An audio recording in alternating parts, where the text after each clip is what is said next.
What is good, you guys? Today we're going to be taking a look at a $40 PC I was able to pick up. As we can see in the ad, the guy did want $50, but I was able to talk him down to $40. And this isn't really going to be a PC build guide or build in general. This is just showing the performance of a computer that I was able to pick up for substantially cheap, because this is a very old computer, roughing around the 8 to 10 year old mark.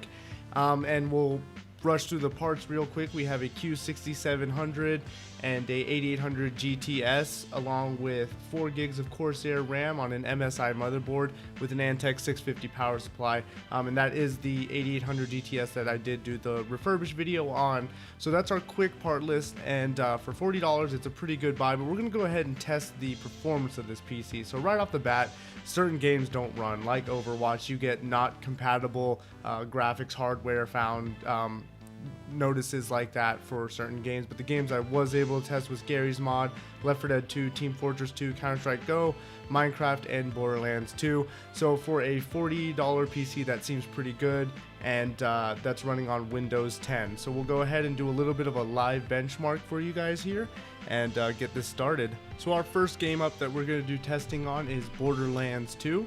And as you guys can see from the settings, they're all set to pretty low, but this is 1920 by 1080p. And VSync off, obviously, and overall the settings are just roughly set to either low. Some of them are on high, but some of them are turned off, like anti-aliasing and anisotropic filtering is turned on low. But a couple of the texture details, because this is an older and easier to run game, so there was really no reason to play it at like extremely low settings. Overall, we're getting roughly around the 40, drops to the 30s and bumps to the 50s depending on where we are. Really not too bad gameplay though, and definitely playable for Borderlands 2.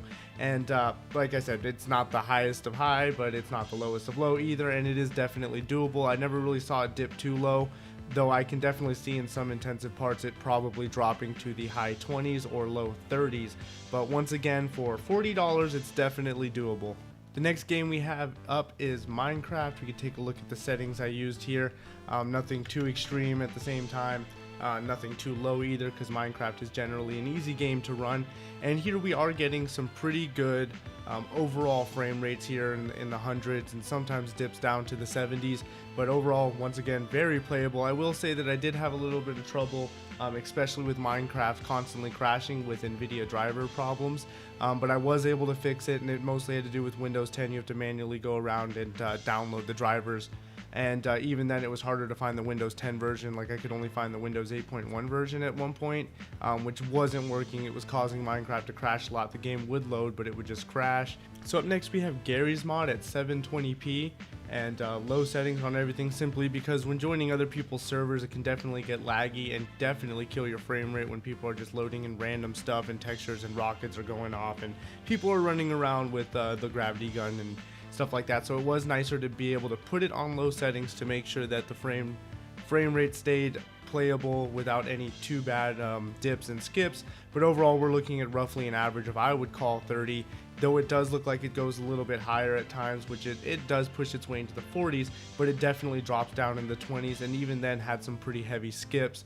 But like I said, that could be due to just being on someone's server with 10 or 12, 15 people running around doing all sorts of weird things. So Garry's Mod, not really the best baseline for testing, since it's, you know, a lot of stuff going on, but at the same time it is playable, and you can get away with it, especially, like I said, if you're not playing in a server with 20-15 people in it. It's definitely not that bad. But overall, we're aiming for maybe the 30s, dips down to 20s, and maybe spikes up into the 40s. Just depends really on what's going on in the server that you're in at that time. Up next, we have Left 4 Dead 2 at 1080p, mostly medium settings, with no anti-aliasing, I believe I put on there. So we're getting a decent frame rate in this game, surprisingly. Actually better than Garry's Mod, and I would say probably better than Counter-Strike at times. But I will say that there are dips as well, and it can feel choppy. But overall, once again, very playable. Definitely better gameplay than I've had on laptops in the past. Certain laptops, especially the older ones, do not really run these games, even Counter-Strike in this game, very well. They can maybe do 720p. I'm talking about older laptops, you guys, not using integrated graphics, but using mobile graphics cards from either AMD or Nvidia. The older mobile graphics cards can definitely struggle with games like this, but the 8800 GTS or GTS 8800 or whichever it is definitely holds its own in this game and really has no problem keeping a stable frame rate for decently good gameplay. I wouldn't mind playing this mostly competitively at this frame rate on this computer. So up next we have Team Fortress 2, playing at roughly the same settings, lower settings as well, but overall trying to get a decent gameplay here. I'm not trying to dip into the 20s and 15s, but as we can see here, this game is definitely very similar as far as how it runs, as far as the game actually is optimized and everything as Gary's mod, but we definitely get a much better frame rate here. And like I said, that's got to be due to the fact that I was in probably like I think it was 32 people on the server I was in at that time in Gary's mod, and there was just a lot of random stuff going around. So we are seeing some pretty massive dips here.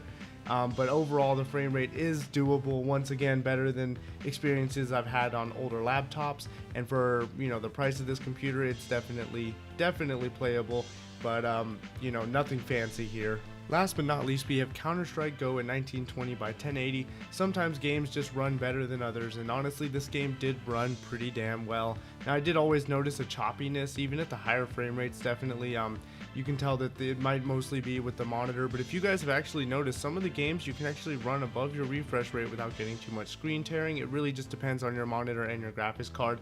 Obviously the combination I'm using here gives lots and lots and lots of screen tearing. But overall, once again, a very playable frame rate here. At least we're over the 30s is all that really counts, and even in the heavier parts when there's explosives and gunfire going off, it doesn't really dip too low. So the game is very playable. Once again, I wouldn't mind playing this at a slight competitive mode with an 8800 GTS and a Core 2 quad. It's actually not that bad of a game. So as we see here, 80s, 70s, 90s, great stuff. And I suck at the game, so Alrighty, so there we have it, guys. That's my $40 computer that I was able to pick up off Craigslist. Obviously, a handful of these parts are going to be getting recycled to my $200 build, which is why I didn't want to do a full $40 build or even a $80 by putting in a 760 in there.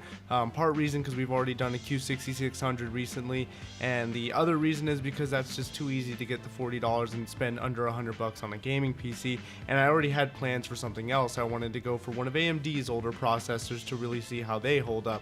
So I finally did get the chip in for that, so the video for my $200 PC will be coming. I just want to let you guys know that's why this isn't a full video, is because a lot of these parts were actually bought for a different computer.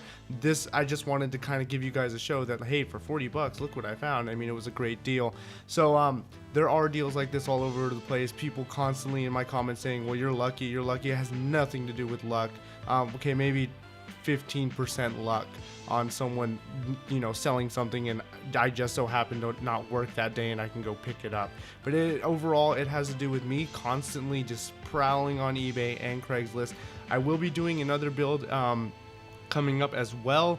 This build, it's not really going to have a price because I don't really know what I paid for it, because I got a lot of the parts for free from leftover parts from other budget builds. So that one's going to be codename Leftover, so keep an eye out for that PC. And I will say this, I was able to get an R7 260X off of eBay for $36, $37 for an R7 260X.